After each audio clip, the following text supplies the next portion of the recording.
Check out RT.com for the latest information, or keep your channel tuned in right here as we will be covering it. Well, attention all gun enthusiasts, take a look at this. It looks like your typical gun, but this is unlike anything you have ever seen before. How? Well, you're looking at the world's first 3D printed metal gun. The company Solid Concepts is behind the gun, and it says the gun has already fired off over 50 rounds without problems. Now, the gun is made of 30 parts. It uses laser sintering to actually make this using powdered metal. Sounds pretty crazy, huh? Well, 3D printing is opening up a world of possibilities for creating everything from tools to pizza to guns. And this is the topic of today's Tech Report. I was joined earlier by Kent Firestone, Vice President of Manufacturing and Solid Concepts, and he told us about his new gun. Well, it started as an R&D project.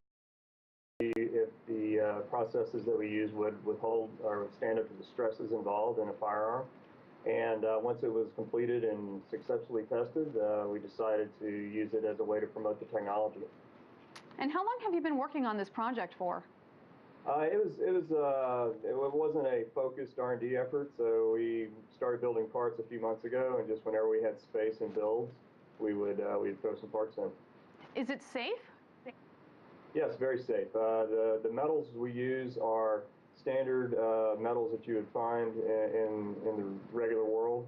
A lot of our parts that we make go into service immediately in different types of high-stress environments. Very interesting. Now, when can we expect to see them out on the market, or is that something that your company is going for at this point? It's really not why we did it. It was more of an R&D project. We have had some interest in possibly doing a limited edition, a limited run of these next year. We're still considering our options there, but long term, it's not a cost-effective manufacturing process for firearms.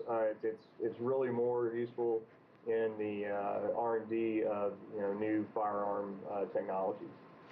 And that is a question that I was going to ask you, is how much it costs to produce one of these in comparison to a traditional gun. Obviously, the research and development stage is much more expensive, but can you give us an estimate of what it would cost?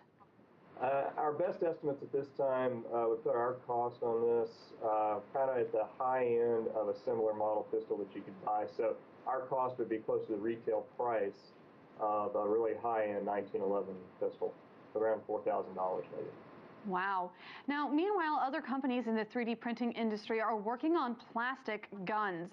Federal law enforcement officials have stressed how dangerous these guns are because they are made of completely out of plastic, or if they could be, then they would be undetected by metal detectors, etc. Now, a longtime ban on undetectable firearms is scheduled to expire on December 9th. So I kind of wanted to get your thoughts on plastic guns. Personally, obviously, one of the things to make sure everybody understands is there are a lot of firearms on the market today that are made out of plastics. It's just a different type of manufacturing process.